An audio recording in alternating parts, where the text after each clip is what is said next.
Acara ini didukung oleh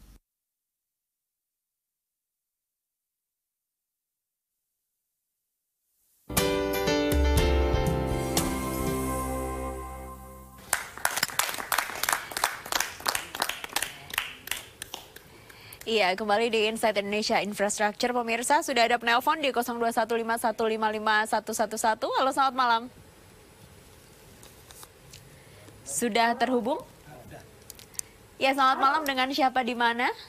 Saya Dewi, Mbak. Ya, Ibu Dewi di mana? Saya di Tangerang. Silahkan pertanyaannya, Bu Dewi. Saya mau tanya ya, Mbak. Kebetulan saya agak perhatian juga, saya lulusan sipil juga. Saya mau tanya, itu kenapa konstruksinya LRT kelihatannya lebih lebar ya, Mbak, dibandingin MRT? Oke. Terus itu nanti harga tiketnya berapa? Karena kan treknya itu kayaknya agak pendek ya, nggak panjang gitu, nggak seperti kereta dalam kota itu. Itu aja sih, Mbak. Oke, terima kasih Bu Dewi. Gimana nih? Langsung Pak Dandung. Tanya Pak Agung aja. Atau mungkin Pak Nur Zaman. Jadi saya nggak tahu, kebetulan saya sering lewat dua-duanya Pak. Jadi MRT itu kelihatan slim gitu kalau kita lihat, paling kelihatan kalau kita lewat JOR itu. Tapi kalau misalnya kita ke Pulau Mas itu kan strukturnya kayaknya relatif gede. Jadi mungkin saya pertimbangannya Pak. Ya. Jadi gini Pak Dandung, kebetulan Wika juga terlibat di MRT yang ada di elevated di Lebak Bulus. Itu ya. Kami juga ya. Dengan struktur yang sama ya. Pakai box girder. Jadi memang kelihatan di LRT Kelapa Gading Velodrome ini LRT tapi lebar gemuk gitu ya. Iya. Padahal sebenarnya enggak juga. Yang pertama adalah kita untuk menentukan desain itu space dulu ya, space daripada kereta, kemudian ditambahin dengan jalan jalan inspeksi, kemudian tetrail ya. Yeah. Setelah space ketahuan, baru kita mendesain suatu box girder. Jadi kalau di MRT itu lebarnya 9,4, di kita itu 9,1. Sebenarnya memang lebih sempit ya. Ya beda sekitar 30-an senti. Nah, yang kedua adalah memang kita kita mengadop SNI yang terbaru ya, sehingga memang untuk LRT. Karena MRT kan kalau nggak salah ceritanya udah lama banget gitu ya. Kita mengadop SNI baru sehingga memang kita desain itu betul-betul firm itu ya. Dan yang terakhir mungkin sepan kita kebetulan banyak yang panjang, Pak. Sepan itu bentangan ya, bentangan kita tuh ada sehingga yang strukturnya kelihatan lebih besar. Kebanyakan 50 meter.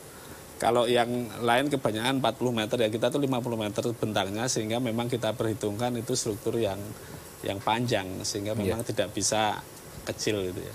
Kalau tarif tadi Pak, belum bisa komen. Sebetulnya tarif kita juga sedang berdiskusi dengan Pemprov gitu, dan juga nanti dengan Kementerian Perhubungan, karena ini juga tergantung Pak. Nanti kalau tarif itu kan akan keluar kalau misalnya namanya izin usaha prasarana perkeretaapian itu juga keluar. Nah, Kementerian Perhubungan itu akan mengeluarkan izin itu kalau bentuk usahanya ini jelas. Gitu. Jadi nanti memang ini kita dalam proses dengan Pemprov DKI sebagai pemegang saham bagaimana menentukan bentuk kerjasamanya ini nanti. Nanti operatornya siapa sih Pak? Nah, ini yang belum operatornya sih yang jelas PT LRT. PT LRT sendiri, jadi punya entitas bisnis sendiri. Yang tadi di wawancara. Nah, cuma masalahnya bentuknya apakah ini nanti BOT atau BTO. Nah, ini akan mempengaruhi kebesaran tarif. Tapi saya bisa informasikan bahwa Pemprov dan pemerintah tentunya tarif ini tidak akan memberatkan masyarakat. Jadi nanti kalaupun itu ada selisih antara nilai keekonomian dengan tarif yang akan ditetapkan oleh DPRD, dalam hal ini disetujui oleh DPRD, diusulkan oleh Pemprov, yaitu selisihnya pasti akan merupakan suatu komponen PSU bagi kita. Kalau dibandingkan, mohon maaf ini agak sedikit membandingkan, kita kan udah punya LRT yang sudah jalan Pak di Palembang. Saya nggak tahu apakah itu menjadi acuan atau ini memang sesuatu yang totally different gitu. Tingkat perhitungan keekonomiannya kan beda-beda. Beda ya Pak ya. Gitu. Jadi nggak bisa, kalau di Palembang sekian Jakarta harus ikut, nggak bisa seperti itu ya. Tadi sedikit balik Pak Nur Zaman sebagai arsitek gitu. Masalah tadi diceritakan Pak Agung masalah dimensi, kemudian masalah apa namanya aturan yang digunakan berbeda. Benar seperti itu nggak sih? Iya. Atau jangan-jangan Pak Agung pengen sesuatu yang lebih gede supaya duitnya lebih banyak? Apa seperti itu Kak? Enggak dong. Enggak ya? Saya pengennya kan lebih murah. Oh gitu ya? Kan kontraktor nggak perlu harus seperti itu Pak. Enggak, nanti Pak Dwi-nya yang keamanan nomor 1 lah. Memang tantangannya di jalur velodrome Kelapa Gading ini kan daerahnya padat. Iya. Mau tidak mau tiang sesedikit mungkin karena juga area yang bisa ditempati kolom-kolom ini terbatas. Itu sebabnya akhirnya jadi bentangnya besar-besar. Beda dengan yang di Cibubur Cawang di sepanjang jalan tol itu lebih ramping. Bukan karena ikut fitness jadi ramping ya. Tapi desainnya sendiri memang kebetulan itu dari Perancis ya. Yang mana Pak? Yang Jabodetabek. Jabodetabek. Itu nanti keretanya sama gitu Pak ukurannya Pak dengan yang LRT Jakarta? Kebetulan itu Inka ya nanti. Yang ini Inka yang Palembang itu Inka. Yang LRT Jabodetabek juga Inka nantinya. Nanti kalau yang ini kan dari Korea kebetulan ya. Nggak sih buat penyandang disabilitas? Biasanya kan moda transportasi kita banyak yang kurang ramah ya terhadap penyandang disabilitas. Yang ini gimana? Pak Dwi? Insya Allah ramah, Mbak. Ramah ya? Sudah disiapkan fasilitasnya Pak ya? Jadi seperti contohnya di stasiun-stasiun yang jalur Kelapa Gading Velodrome itu kita ada misalnya dari segi masuk ke stasiunnya itu ada 3. Jadi pakai tangga khususnya untuk Mbak yang mungkin milenial yang ini. Pakai high heel gitu Pak ya remote-nya. Yang high heel bisa ada eskalator. Ya, yang ketiga adalah ada lift. Jadi begitu masuk naik lift, ya itu untuk disable.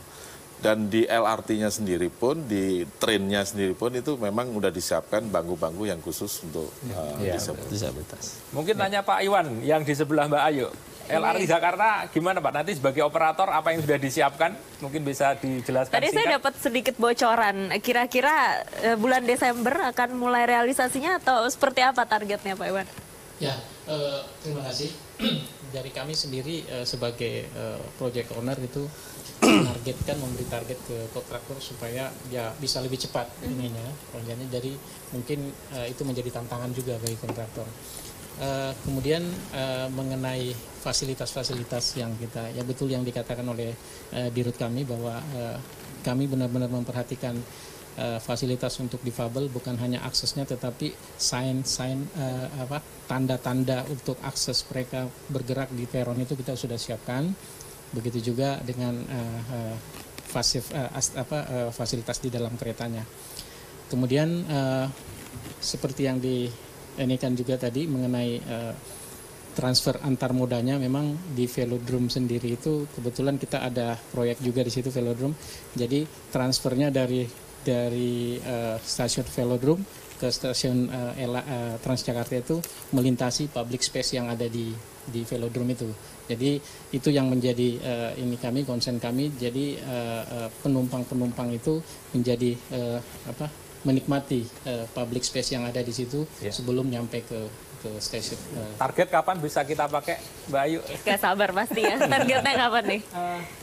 Target kita maunya lebih cepat. Memang ada timeline yang dikirim ke kita dari kontraktor. Cuman memang kita berharap ada value engineering, ada akselerasi yang dari. Saya kira Wika bisa dengan itu. Oke, ada penelpon lagi? Ya, mungkin. Selamat malam. Masih terhubung? Halo, selamat malam.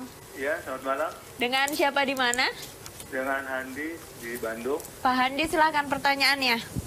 Mau tanya itu, kalau biaya investasi prasarana, biaya perawatan dan pengoperasian prasarananya, ini masuk ke struktur tarif nggak ya? Atau itu ditanggung oleh Pemda DKI? Biaya untuk? Sarana dan prasarananya? Bukan. Biaya pembangunan prasarana dan biaya pengoperasian dan perawatan prasarana itu masuk ke struktur tarif atau itu ditanggung oleh Pemda DKI? Oke, ini terkait mekanisme pembiayaannya nanti dijawab usai jeda ya. Pemirsa tetaplah bersama kami.